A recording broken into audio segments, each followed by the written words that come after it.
Well, one of the key topics this year, Bob, is the global food crisis. You've been at the forefront of anti-poverty, of trying to feed the world. What's the scale of the crisis right now?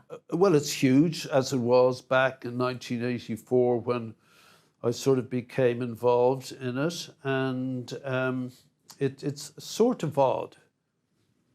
Band-Aid, which I'm chairman of still, which gets its money every time you go and look at the Live Aid concerts on our YouTube channel, or, you know, the Band-Aid records get played, we get money coming in, and every day we send it out to the rougher parts of the world. And I suppose daily, and this is where I always say, you know, feeding the world, I don't understand the problem. If someone's hungry, you give them food. What's the problem with this? Because every day through Band-Aid, we would be feeding, I suppose 400,000, 500,000, maybe more children every single day. And, you know, what that does is it's an economic function. If the family which is struggling through poverty or through soil degradation or lack of water or climate change or whatever, if they're struggling, trying to provide food is impossible. So we do know that the consequence of malnutrition, ultimately death through hunger or famine, but malnutrition unto itself stunts growth, it stunts your intellectual ability, it retards you by several years.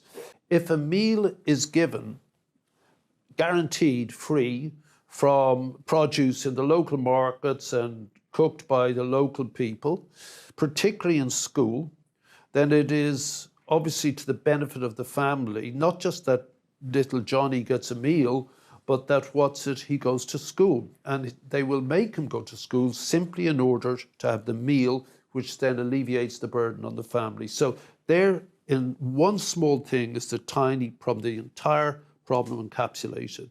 So we go directly from London or wherever the money is kept and goes directly to feed that child. That child at least will not be stunted either physically or intellectually, and will grow with the ability, the educated ability, to use their mind.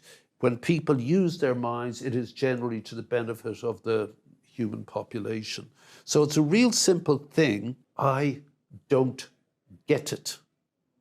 There is more than enough food.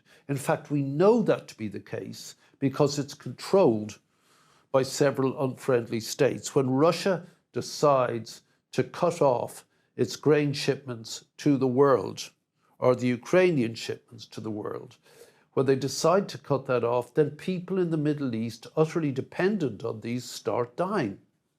So aside from that being just a war of the most thuggish brutality by a preeminent world creep in the Kremlin, he's also dragging totally innocent people who can't resist this and doesn't care.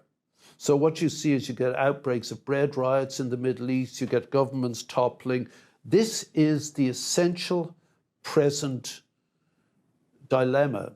It's not something coming down the track. This is present now as it was in 1984. So how do we grow enough food? I went along with all the arguments. Agriculture has always dealt with science. It was always genetics. From the moment we first saw a blade of grass constantly cropping up in the ground, we thought, hello, we can do something there. Since that point, where we could feed ourselves with surplus food, civilization grew. So fundamental, can we keep that going? In my view, yes.